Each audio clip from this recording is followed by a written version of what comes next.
Leriç rayon Mədəniyyət Mərkəzində Azərbaycan ordusunun zabiti, xüsusi təyinatlı qüvvələrin baş leytenantı Vətən müharibəsinin 40-cı günündə Şuşa uğrunda gedən döyüşlərdə şəhidlik zirvəsinə ucalmış Əli Qismət Mükafat oğlu Yaqublunun anadan olmasının 34-cü il dönümü qeyd edilib. Xüsusi təyinatlı qüvvələrin baş leytenantı Əli Qismət Yaqublunun məzarı ziyarət olunub, önünə tərgül dəstələri qoyulub.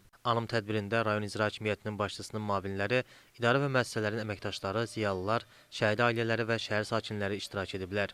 Əvvəlcə şəhidlərin əziz xatirəsi bir dəqiqəlik sükutla yad edilib. Çıxış edənlər Əli Qismət Yaqublunun qısa, lakin şərəfli ömür və döyüş yolu haqqında danışaraq qeyd ediblər ki, 2020-ci il 27 sentyabr tarixində başlayan Vətən müharibəsində Əli Qismət Yaqublu xüsusi təyinatlı qüvvələrin zabiti kimi ön cəbhəyə yollanıb.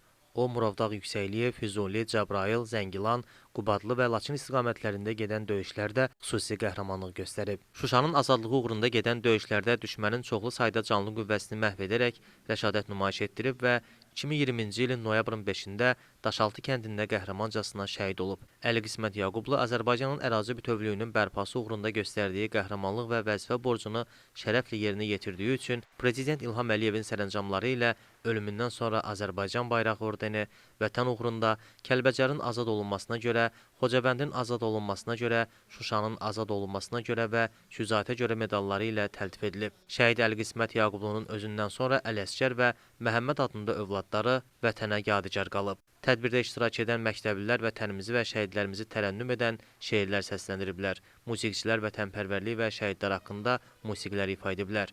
Tədbir iştirakçıları şəhidin ailə üzvlərinə dərin hörmət və minnətdarlıq ifadə edərək vətən uğrunda canından keçən bütün qəhrəmanlarımızın əziz xatirəsinin hər zaman qəlblərdə yaşayacağını vurğulayıblar. Sonda şəhid atası rayonun tanınmış ziyalısı Mükafat Yaqubov oğlu haqqında xatirə və düşüncələrini dilə gətirdi. O, qəhrəman övladına verilən yüksək dəyərlərə görə Ali Baş Komandan İlham Əliyevə minnətdarlığını bildirib.